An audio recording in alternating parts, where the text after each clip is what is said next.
Hello, I'm Alison McWhinnie, and I'm delighted to be having a chat today with healer Jeanette Wilson. And this is all for Healing Awareness Week. Jeanette, lovely to see you, and I'm very much looking forward to our chat. And what I'd like to start off with is what first led you into healing work? And was there a moment or experience that changed everything for you? Because my understanding is you were in banking before, is that right? That's right. I was a manager for Lloyds Bank. I'd worked at different branches, Leeds, York, Oxford, and have got 2 degrees, banking and marketing. And the last thing in my mind was that I'd ever become a healer. I thought I was going to be a training consultant because I really liked the training side of what I was doing. But what happened was I got to meet one of my guides in person, in the flesh, which is quite an extraordinary thing, on the London Underground. And he told me why I was here. He told me, "You're here as a healer and a teacher. Don't forget the ones that can't see. The ones that can't see will still feel the vibration." Now, as a bank manager, skeptical bank manager, I might add, it didn't make a lot of sense to me at the time, but I knew I just had a very strange experience with somebody not of this world. And there were others that witnessed this phenomenon as well. It wasn't just me. So as a result of what he said to me, I went and did a training course with the National Federation of Spiritual Healers. I trained with Jack and Jan Angelo, amazing, amazing healers in their own right. And on that workshop, I learned how to meditate for the first time, how to sense chakras, basic hand positions. I thought no more of it until about 6 months later. I was on a workshop, a different kind of workshop, a business workshop for the bank, and one of the other participants needed healing. And he'd heard that I'd done a healing workshop, so he asked me for healing, and my response was, "Well, no, I'm a bank manager, you've got the wrong end of the stick." He says, "I'm sure you said you'd done a healing course." I said, "Yeah, I have. That doesn't make me a healer." Anyway, he twisted my arm, and in the end I agreed I'd do him a healing session. And during that healing session, what happened was, from behind me, a man's voice said, "Right, now we're going to teach you how to really heal." And that was a discarnate spirit. And my hands started to move, and I wasn't moving my hands, as I was starting to freak out a little bit. And the gentleman who was lying down, face down, he started to freak out a little bit as well. And his spine started to click. And in 20 minutes, his spine was rebuilt, to the extent that the next morning he went to see his chiropractor, and the chiropractor got just 1 or 2 clicks out the spine. Normally it would be 12 or 13. His spine was a real mess. And when he asked the chiropractor to x-ray the back, the chiropractor declined, saying, "I'm sorry, I can't. I don't know what you've done. Your back is now perfect, and it's not ethical to x-ray a healthy back." So that was my first real healing experience. And the next one was with a builder who was in his 60s, who'd had a ton of concrete drop on the knee. The knee was in bits, and in 20 minutes the knee got rebuilt. So it's been one hell of a journey, I can tell you. I never saw this happening for myself, but it's a very blessed journey, and I feel very, very grateful to have had this opportunity. It's not me doing the healing. It is, the higher power, by whatever name we give that higher power, and the energy is stepped down by a team of spirit world doctors that I've been working with now for over 30 years. Wow.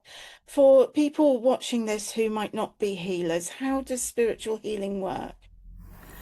Okay, it works with the intelligence of the recipient, so I consider that it's always the client's higher self that directs the client to me, first of all. That's how they get in the door. And then it's the client's higher self that orchestrates the healing. And so on a physical level, this body is made out of organs, tissues, cells, but beneath that it's made out of energy. That's what quantum physics sounds very modern, but it's actually over 100 years old.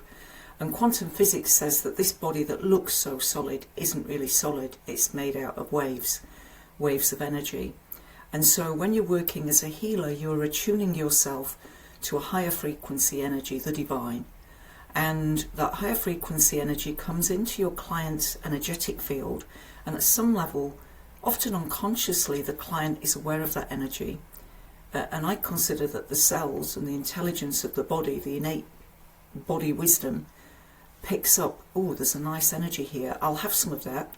And if the client is receptive to the energy, things within the body can be rebuilt with, in quite a way that to a skeptic it may look very miraculous, but it's actually not miraculous. It's a working of natural law, because everything's made of energy.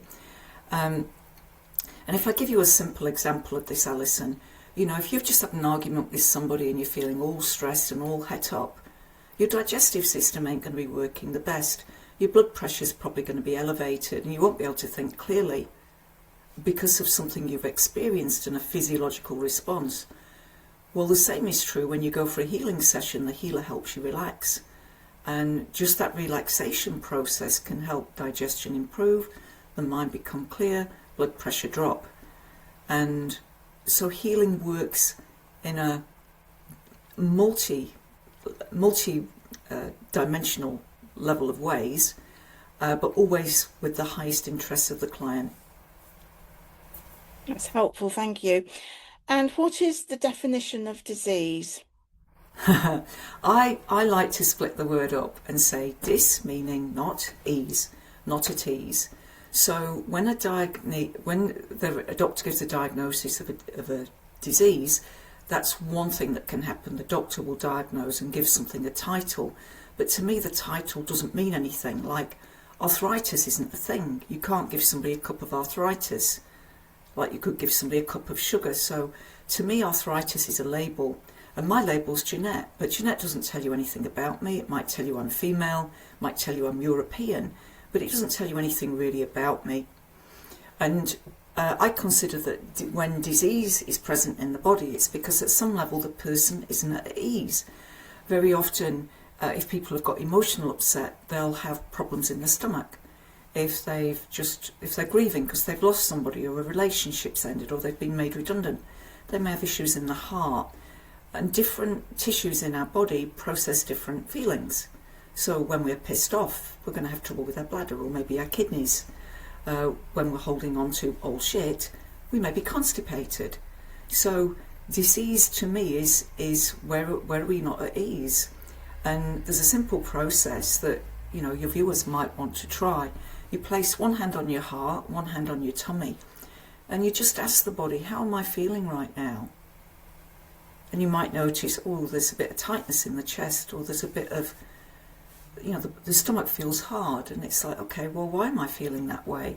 And you might reflect over recent events. A bill arrived and I didn't have the money to pay it, or I've just got a parking ticket, and that tension gets stored in the body, and that's a short-term kind of dis-ease. But sometimes we're under long-term stresses. A lot of people at the moment are struggling financially. A lot of people have relationship issues, primarily because I believe we've not been taught to communicate with each other properly.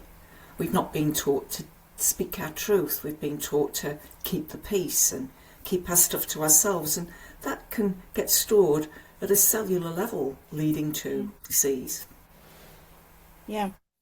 And what creates a healing environment? Love, I would say. Love and acceptance, and a willingness on the part of the healer not to judge the person. Yeah. To really hold space and bring through the energies that person needs, and not to be prescriptive about what is the outcome. Trust that everybody, like, there are so many different ways to heal, and there are so many different stages, if you like, in the healing process, that everybody's different. And so we bring our presence, an open mind, an open heart into that space. The person's higher self then draws what it needs, and we hold space for them on that journey. I mean, it's a beautiful, beautiful way to contribute, if you like. I believe that a lot of people in our world are looking for fulfillment, and what better than to actually help somebody recover their health, whether it's a physical condition that they need help with, or emotional disturbance, or mental health. What a great way to serve our communities. Mm. And especially when it diverts them away from things like alcohol and smoking, which are Yeah, used as props, the because they're addictions. suffering. Yeah, the addictions always mask some need that the person has that Yeah, they've not expressed or they've not got met. yeah. Um, Tell us about epigenetics. oh, epigenetics, Bruce Lipton's work. Okay, so I'm a big fan of Bruce Lipton's work, and he's written me a very nice little thing recently where, he's encouraging my work. He considers that the work that I do is very important for humanity, which is really nice. But Bruce was a chap who was a lecturer at an American university, and one day he threw his hands up, went to the faculty and said, I can't teach this stuff because it's not right. Because the experiments that were taking place in his laboratory were proving that the science he was being asked to teach as a lecturer in university wasn't correct. And in a nutshell, what he found was that he could take stem cells, and he'd typically take 60,000 stem cells, he'd divide them into 3 petri dishes of 20,000 stem cells each petri dish, and in one petri dish he would grow fat, in one petri dish he would grow muscle, and in one petri dish he would grow bone. Identical stem cells, but expressing genetically differently purely because of the environment, the solution that they were in. And this is mind-blowing for us because it means that we're not stuck with our genes. How our genes express themselves is about the environment that they're in. And how it links with healing is that if somebody is stressed, the cells are going to express themselves in one way in a person, but if a person is relaxed, they're going to express themselves differently. And sometimes at my events, I give the example of 2 identical twins. And I say, imagine one lady, she's got 5 kids, the husband has left, she can't afford to put petrol in the car, she doesn't know how she's going to get through the week. Imagine what's happening in her physiology. And then her twin sister is having a holiday in Barbados. They don't have any money worries, she doesn't have to work. They've got 2 children who are absolute angels, and they're just having a wonderful time lying on a beach in Barbados. And her cells are going to be expressing differently in that situation. And so what Bruce's work with epigenetics is saying, epi means before. So epi means before genetics. So before genetics is the environment. And one of the things I really, really like about Bruce's work is it's not just about our environment, it's the perception of the environment. So another example would be 2 people about to go on a roller coaster. One's really excited, they love roller coasters, they love that adrenaline rush. The other one's somebody like me that hates them and I really don't want to be there. Again, you've got the same environment, but the perception of the person will alter what happens within the body. And when we look at our world, I believe, I truly believe that we don't have a health system. We actually have a system that can offer you surgery and pharmaceutical drugs. We have a pharmaceutical drug industry, which is about profit for shareholders. If it was a health system, they'd be teaching meditation, nutrition, relaxation. They'd be not helping people manage financial stresses and burdens. Yeah, that's what a health system would do, building community. And so we can't wait for our government to get it right. We can't wait for the health system to get it right. We need to get smarter and recognise, what is it that's affecting my body? What is it in my environment that is making, my heart race, my digestion shut down, blood pressure increase, and then, okay, how do I get support to address whatever it is that's affecting me? What is the belief and why does it matter for healing? Okay, what is a belief? Okay, so any of us can have an idea about something. Like if I have an idea that I can get well, or if I have an idea that I can't get well. So ideas can come through our mind and they're quite fleeting. Whereas beliefs, I talk about beliefs having legs. So if the idea is supported usually by 3 or 4 things that we've experienced in our life, then it's more solid within us and it's harder to shift. And so there may be somebody out there that thinks and believes that healing is just nonsense, it's woo-woo. They're not even going to come and see somebody like me or another healer, and so they will never know what is possible for them. But somebody that has the curiosity, well, okay, I'm not sure if that's right or not, I'm not sure if it would hurt or not, if it would work for me or not, but it's sure not going to hurt and it's sure not going to have a negative side effect. It might be worth giving it a go. And then when you have an experience of it and you get a positive result, that starts to build belief. And so beliefs are very, very important in healing. Yeah. And I think that one of the most amazing healings that I've seen you do was on a lovely young gentleman called Connor. Would you Yes, like to talk us through that? amazing. So that was 2025. I was in Leeds, and rather late came in a man in a wheelchair. Didn't think too much of it until the second half of the show. Usually when I do a demonstration of healing, I'm wanting the audience to see something really amazing. And it's to do with the idea about we need to believe that healing is possible. What I do isn't faith healing, so you don't need a belief to make the healing work. But if there are negative beliefs, it will work against the healing. Yeah. So when Connor came forward in a wheelchair, me as a human being was like, oh, okay, don't know what I'm going to be able to do for this. But one of my spirit guides came in on this side straight away and said, this one's not hard. Now, this young man was wheeled up in a wheelchair, and at this point, I don't know. You know, has he sprained an ankle? Is he paralysed? I don't know until I talk to him. It turned out he was paralysed. He'd broken his spine. He'd fallen 2 stories out of a window in the February. And this was the August, so he'd been 6 months unable, you know, with no control over anything from the waist down. And 15 doctors had told him he would never walk again. And he hadn't brought himself to my event. It was somebody that had witnessed me healing at a previous event. His belief was so strong, he got Connor in a car. Coming up the A1, there was a traffic accident, and they only got to the event. They could have turned around and gone home.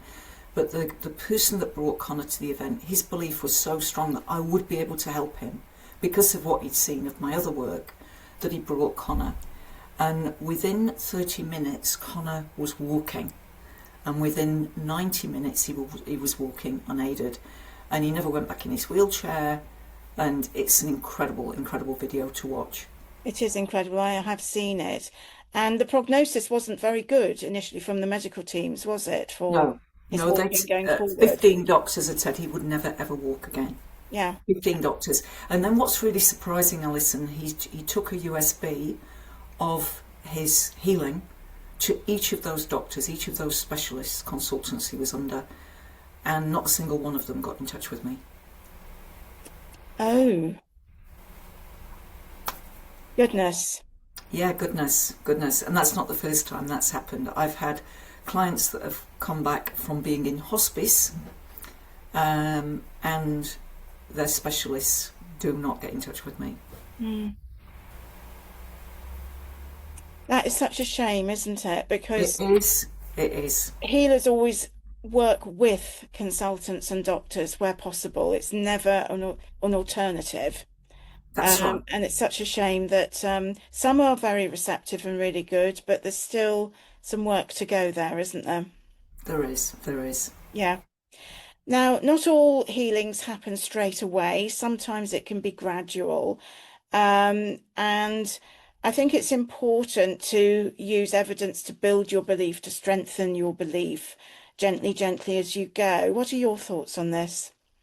I would just say watch some of my videos. I've got probably about 1,200 videos now with all manner of different conditions, getting remarkably better in just minutes. Right. Now, I do want to stress that, of course, it's not me doing the healing. I don't know how to fix these things, but it's the team of spirit doctors that do, and they are really remarkable. Yeah.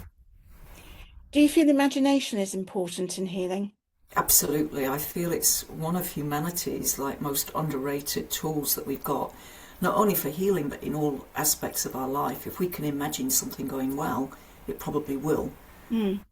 If you can imagine yourself writing a book, you probably do it. But if you don't take that time to imagine, and Walt Disney was probably, his team were very, very good at imagining. Yeah. What an amazing creative soul. A whole new form of entertainment. But if we can imagine ourselves getting better, then that's very, very powerful. Mm. It's interesting that with Connor's healing, they didn't necessarily have him imagine the future. They had him remember how his body used to feel and remembering how he learned to walk as an infant. Isn't that amazing that as babies, nobody really teaches us how to walk. We start crawling and then we start lifting our body, and it really is quite amazing how we've got this innate intelligence within us. It's quite extraordinary, but imagination, definitely. Yeah. And talk us through the practical steps for building the right conditions for healing. All right. Things like rest and everything. Yeah, okay. I think we've got to start with the right attitude. The person's there's got to be a sincere desire to be well and a belief that one can get well. And then you've got to be really kind to yourself through that time. I think expectations can sometimes do more harm than good. If we expect to get a certain result and then we don't, we can be disheartened. We don't know sometimes what is happening within the body at the different levels, and so we've really got to enter that healing journey with an open mind. I think it's good to reflect on what is working, small things that we've noticed. We had a little bit better sleep. We certainly need to keep the body well hydrated, plenty of water. We need to be able to learn how to relax. That's where, listening to relaxing music or learning to meditate is absolutely invaluable. And where I've helped people on quite difficult healing journeys, they've needed a team of people. And you need a really positive team of people around you that are both, medical professionals and people like myself, maybe a counsellor as well. You may need, that kind of support. And particular family members. Sometimes family members help us, and sometimes they can really work against us. And then things like nutrition. I personally believe, that our grandparents probably had a healthier diet than we have today. But when you go to the supermarket, just go around the outside. Your meat, your fruit, your veggies, your dairy, that's great. Everything in the inside, processed, packages, avoid that stuff. Just go around the outside and your health will reap the benefits. And pressure can block healing as well, can't it? Yeah, Any kind of absolutely. pressure. Yeah. Yeah, Which yeah. is where the relaxation becomes so important. That's right, and it's being mindful, there's pressure and there's stress, so there can be external pressure, but the stress response in the body can be different. And so it's recognising, a lot of my clients, I find, they don't know how to relax, they've forgotten what it feels like to relax. And so in the first few sessions, very often they'll actually fall asleep. Which is always good when you're at the healing end, isn't it? It is. Yeah. Tell us about the impact of emotions and what happens when they're not processed properly. One of my favourite quotes is that feelings buried alive live forever. We've all had experiences in our life where life hasn't gone according to what we wanted, and then we're left with residual emotion. And when I was at Lupton House last year, I remember there was a lady came in for healing, and as she laid on the table, one of the surgeons that works through me, Dr. Augusto, came in and he talked to her for an hour straight, which is very unusual. And I do wish I'd recorded it. But he basically said, what you think of as you is emotional residue from all you perceive you've been through. And I thought, he's right. We get this sense of self, how we wake up feeling each day.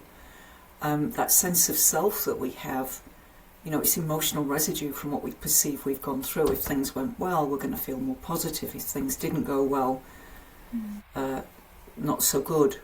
And when you start thinking of or becoming aware of how you're feeling, you start to realise we are really emotional beings. Yeah.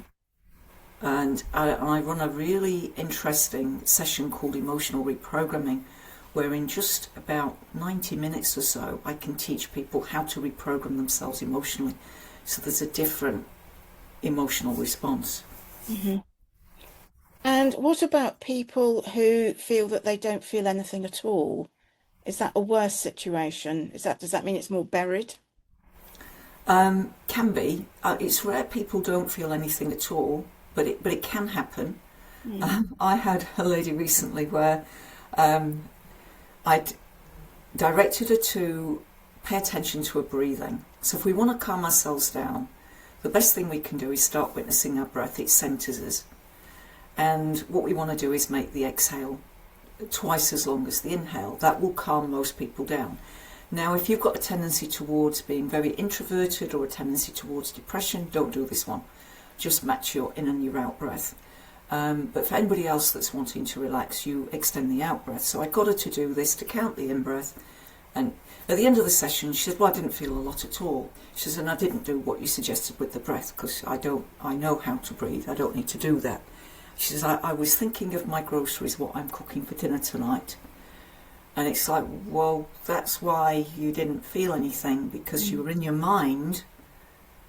And so for some people, we've got to actually help them get their awareness into the body. Yeah.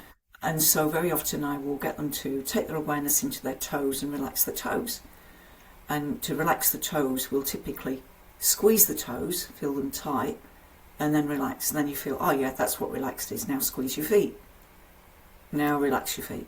Now squeeze your lower legs. And in that process, working up through the body, the person learns to relax the body.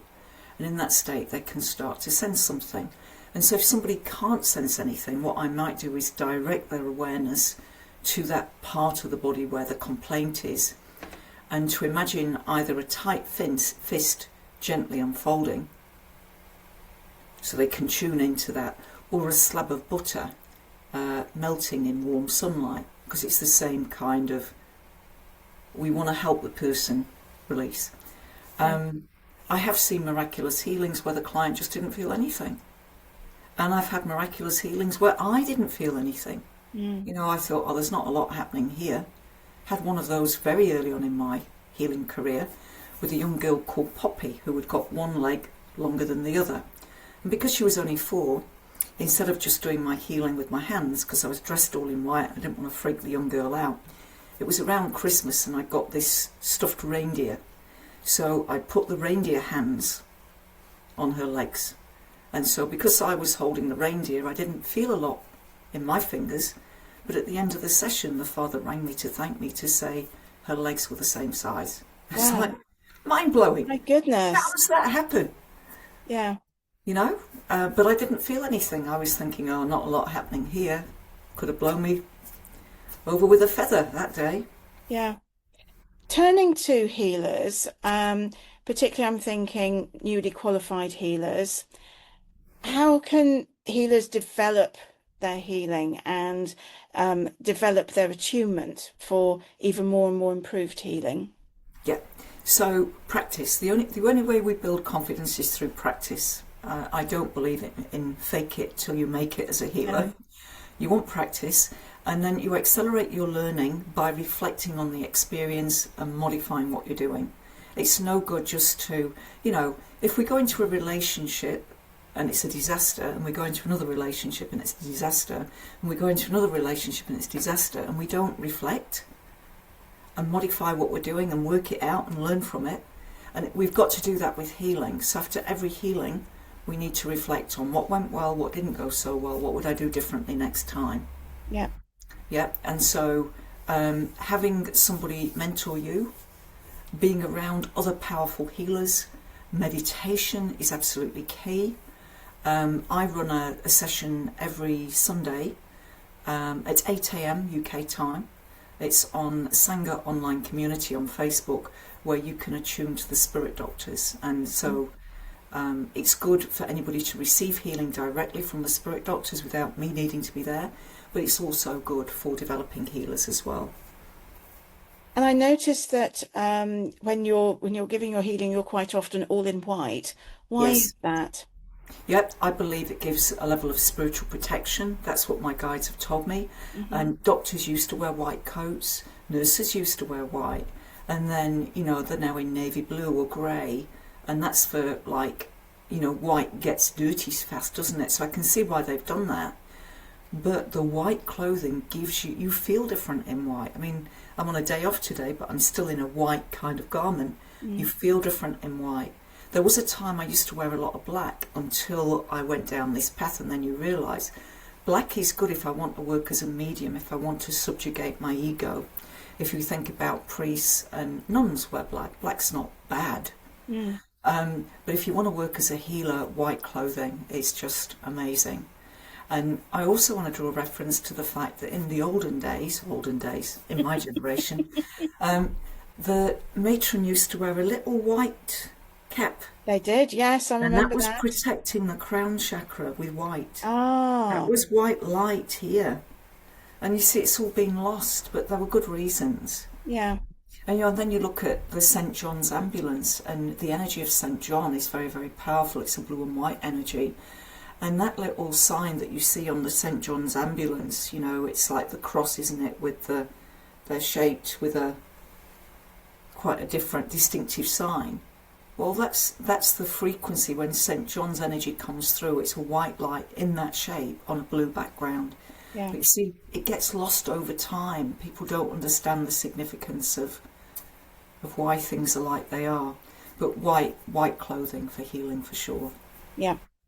Now, you're in the UK now, I sure am. because you're usually quite often in New Zealand.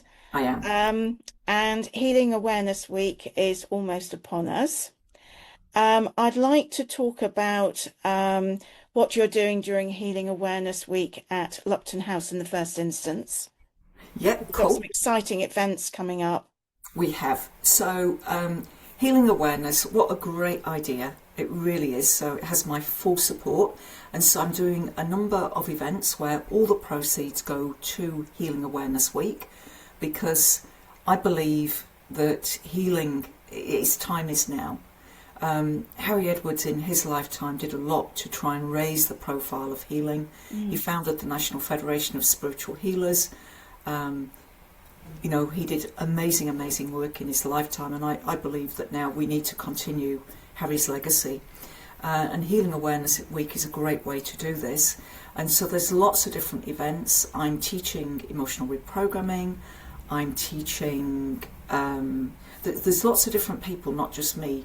You'll see healers channeling spirit doctors, some channeled sessions. I'm doing one on NLP, how you can use NLP, neuro-linguistic programming. I'm doing how to meditate, a really powerful way how to meditate. Lots of different events. So if people go to the website healingawarenessweek.com, Yep. they will see all the different events, and they're very, very affordable. They're really priced at a good price, but you can know that all the proceeds are going to promote healing awareness, which is a brilliant idea.